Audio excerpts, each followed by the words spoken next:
Hello children, in previous video we have learned how to find more than one rational number between any two integers or numbers given to us, right? अब इस video में हम कुछ और extra questions देखते हैं जो NCERT book से अलग हैं। मैंने एक क्वेश्चन यहाँ पर ढूंढ के रखा हुआ है आपके लिए। Find a rational number between -4 and 5। तो पुराने क्वेश्चंस में हमने बात की थी कि हमें 5 या 6 रैशनल नंबर्स फाइंड करने हैं। यहाँ पर सिंपल सा क्वेश्चन दिया है कि फाइंड अ रैशनल नंबर, एक ही रैशनल नंबर आपको फाइंड करना है। तो इस कंडीशन में हमें क्या करना चाहिए? What we will do, we will move very simply that -4 and 5, इनके बीच में रैशनल नंबर फाइंड करना है हमें। तो हम दोनों का डायरेक्टली क्या ले लेते हैं, एवरेज ले लेते हैं। -4 + 5 upon 2। So what you will get, you will get 1/2, and definitely 1/2 is a rational number which lies between -4 and 5. So this is like 1 mark type question for you. Nextly, if we will see some other questions, suppose find 3 rational numbers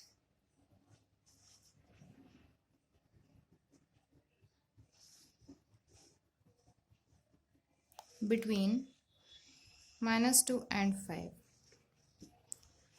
सो जिस तरीके से ये हमने method opt की थी एक rational number find करने की कि हम दोनों का एवरेज ले रहे हैं, उसी तरीके से वही मेथड हम आगे भी डिस्कस करते हैं यहाँ पर। और इस क्वेश्चन को अगर हमें ऊपर यूज़ की हुई मेथड से करना है तो हम कैसे करेंगे? It is very simple. सबसे पहले हम क्या करेंगे, -2 और 5 का एवरेज ले लेंगे। तो आपको यहाँ पर मिलेगा एवरेज क्या, 3/2। एंड डेफिनेटली क्या होगा कि 3/2 जो है वो -2 और 5 के बीच में लाया करता है। तो ये हमारे पास आया एक रैशनल नंबर। फिर हम आगे बढ़ते हैं। जस्ट ध्यान देंगे हम नंबर लाइन पे एक्चुअली हो क्या रहा है। यहाँ पर कहीं मान लेते हैं -2 है और यहाँ पर 5 है। तो इन दोनों के बीच में हमने एक नंबर फाइंड किया 3/2 जो कि रैशनल नंबर है। अब नेक्स्टली एक नंबर फाइंड किया है, हमें 3 नंबर्स फाइंड करना है। तो दूसरा नंबर फाइंड करने के लिए हम क्या कर सकते हैं, -2 और 3/2 का एवरेज ले लें। तो जब आप -2 और 3/2 का एवरेज लेंगे तो आपके पास क्या आएगा, एलसीएम लेके इसको सॉल्व करते हैं। What you will get, that is -1/4। इन दोनों के बीच की वैल्यू है ये -1/4। ये हमें क्या मिल गया, second rational number. Then third rational number के लिए हम इसी तरीके से प्रोसीड करते हैं। अभी हमारे पास बहुत सारे ऑप्शन हैं। देखो हम क्या कर सकते हैं, -2 -1/4, इन दोनों का एवरेज लेंगे तो हमें यहाँ बीच की वैल्यू मिल जाएगी। -1/4 3/2 का एवरेज लेंगे अगर हम, तो हमें यहाँ की वैल्यू मिल जाएगी। और अगर हम चाहें कि हमें इसको ज़्यादा डेंस नहीं करना है और इस साइड रिप्रेजेंट करना चाहें तो हम 3/2 और 5 का भी एवरेज ले सकते हैं। So let's take the average of 3/2 and 5. So after solving, what you will get? You will get 13/4. Henceforth, अब 13/4 हमने इन दोनों का एवरेज लिया है तो ये यहाँ कहीं लाई कर रहा है। So we can conclude our answer by writing that the 3 rational numbers are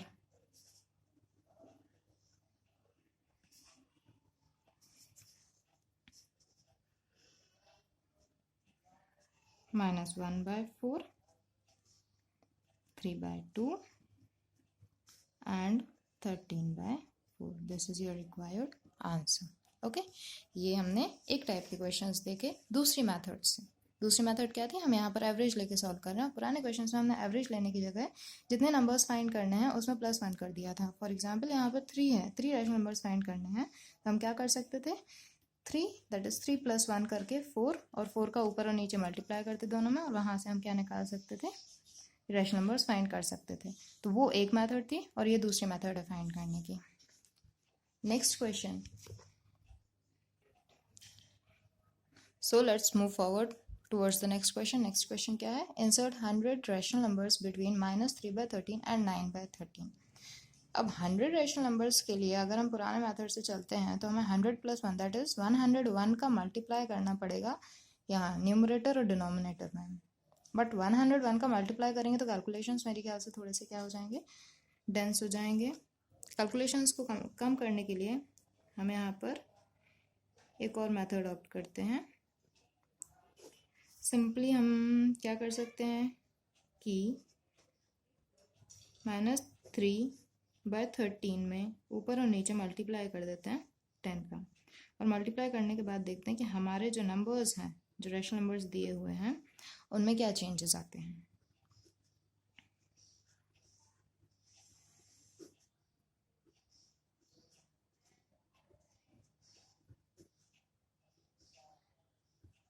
तो हमारा एक रैशनल नंबर जो -3/13 था उसको हमने लिखा है -30/130, और यहाँ पर 9/13 को हमने लिखा हुआ है 90/130।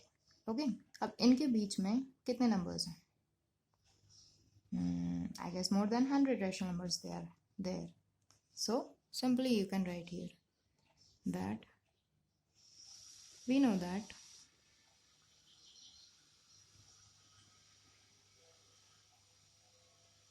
-30 we are having, then we will have -29, then -28, and proceeding in the same way you can move towards 0, 1, 2 and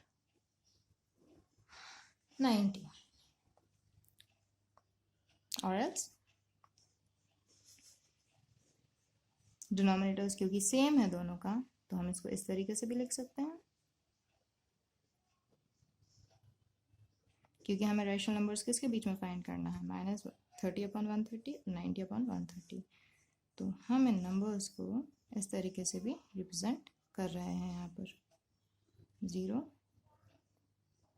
then 1/130, 2/130, and at the last we will be at 90/130। अब इनके बीच में हमें कितने नंबर्स चाहिए हैं? हमें चाहिए 100 रैशनल नंबर्स, बट अगर हम ध्यान से देखें -30 और 90 इनके बीच में एक्चुअली 120 रैशनल नंबर्स हैं। तो 120 रैशनल नंबर्स को रिड्यूस करते हुए हम 100 रैशनल नंबर्स बस यहाँ पर डिनोट करते हैं, लिख रहे हैं यहाँ पर, हैंस 100 रैशनल नंबर्स आर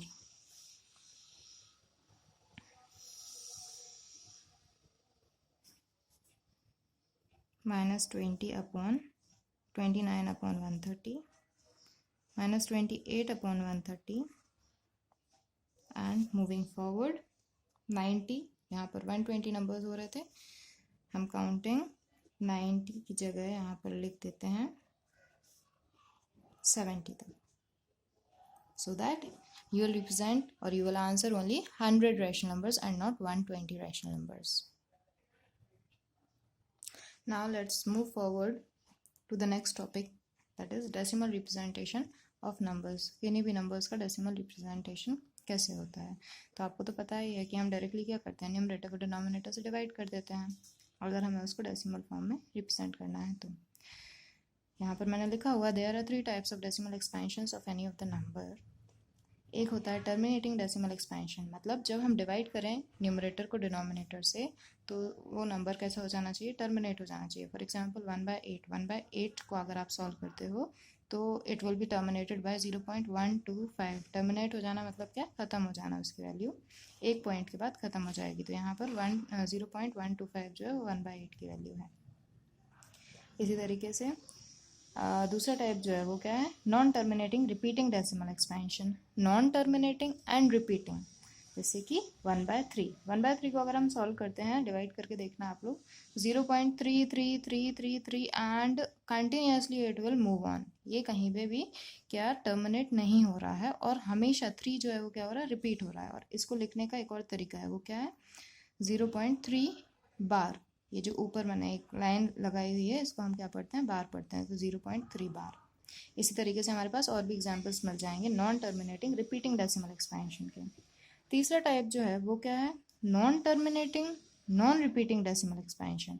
ऐसे नंबर्स जो ना ही ख़त्म होते हैं कभी और ना ही वो रिपीट हो रहे हैं।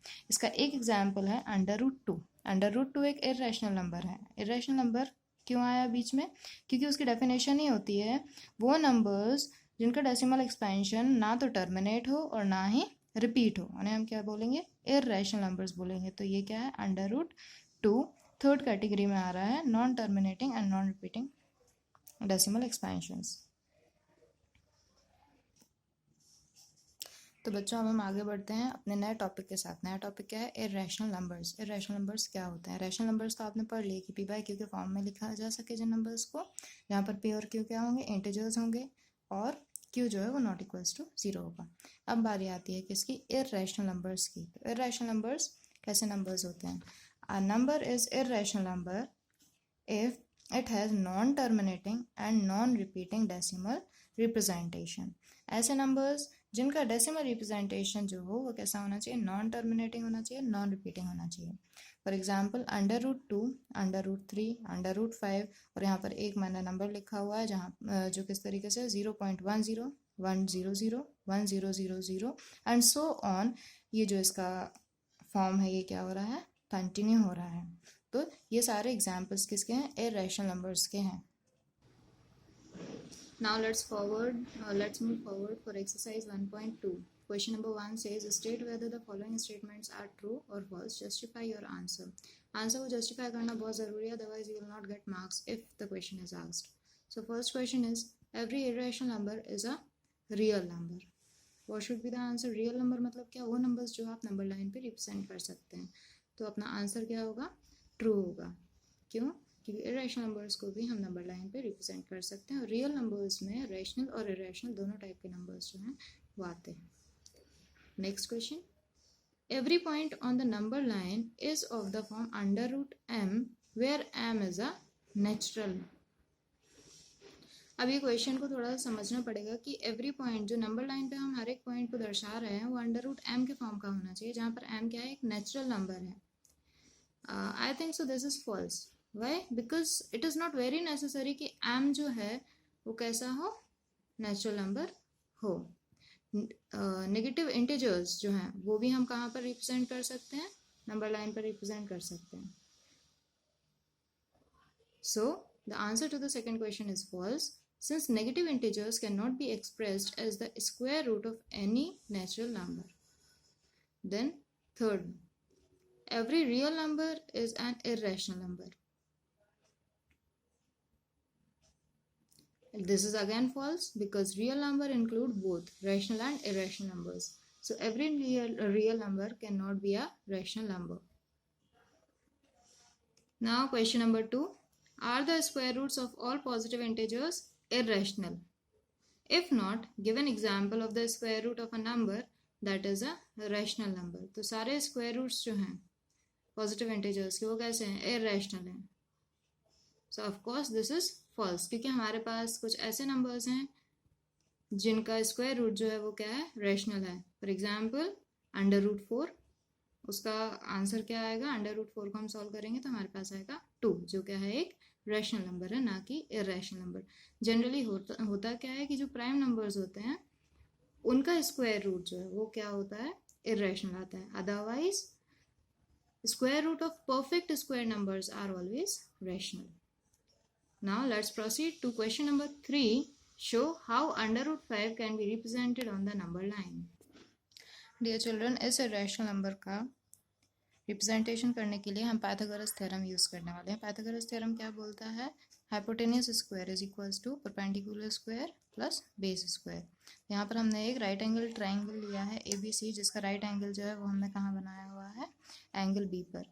AB is equals to 1 unit, BC is equals to 2 units लिया है। तो पाइथागोरस थ्योरम से हम अप्लाई करके देखते हैं कि हाइपोटेन्यूस जो कि क्या है AC, वो किसके बराबर होगी, √1 square plus 2 square, that is equals to √5 unit. Okay, अब ये जो AC है इसको हमें नंबर लाइन पे रिप्रेजेंट करना है। तो किस तरीके से रिप्रेजेंट कर सकते हैं, जो राइट एंगल ट्राइंगल मैंने ऊपर कॉपी के ऊपर बनाया हुआ है वही हम कहाँ बनाने वाले हैं, नंबर लाइन पर बनाते हैं। So let's measure it. मैंने नंबर लाइन ऑलरेडी बनाई हुई है। You have to make that number line. After that the procedure is what, that you have to make a right angle triangle. That is why हम क्या करते हैं, 1 unit लेकर उस पर एक राइट एंगल ट्राइंगल बना लेते हैं। तो ये है मेरा 1 यूनिट, 0 और 1 का। 1 पर मैंने इसको रखा। राइट एंगल ट्राइंगल बनाने के लिए पहले तो मैंने 90 डिग्री यहाँ मेजर किया हुआ है। You can use your compass also for the same.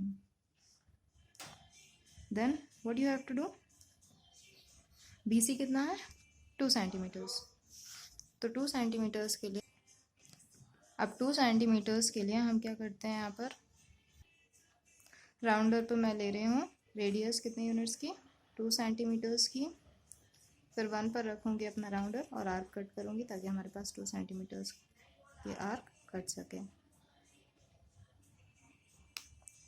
Then what you have to do, you will join this.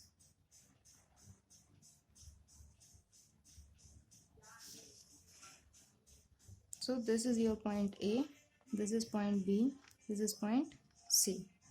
ये हो गया 1 यूनिट का, ये हो गया 2 यूनिट्स का. यहाँ पर यूनिट्स क्या है, सेंटीमीटर लिया हुआ है मैंने, आप चाहें तो आप किसी और मेजर का भी ले सकते हैं, लेकिन वहाँ पर मेंशन करेंगे वो यूनिट है. ये 2 यूनिट्स और ये आ गया आपका √5. अब करना क्या है, प्रोसीजर यहाँ पर ख़त्म नहीं हुआ है, आपको अपने राउंडर पर इतना डिस्टेंस लेना है. So just take it as radius. ये मैंने √5 का डिस्टेंस लिया है और उसके बाद मैं इसको नंबर लाइन तक लेकर जाऊंगी और intersect कराऊंगी.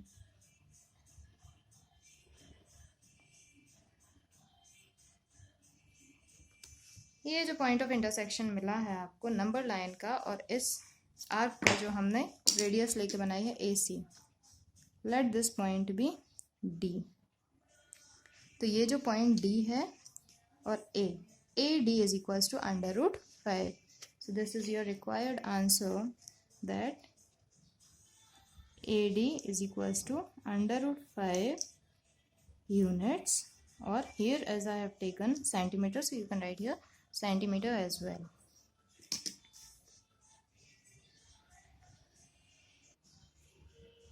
Now in your book a very good activity is given, question number 4. You can see there classroom activity, it is already written. So just try this activity in your copies. How you have to do, it's already written there, so read it and please solve it.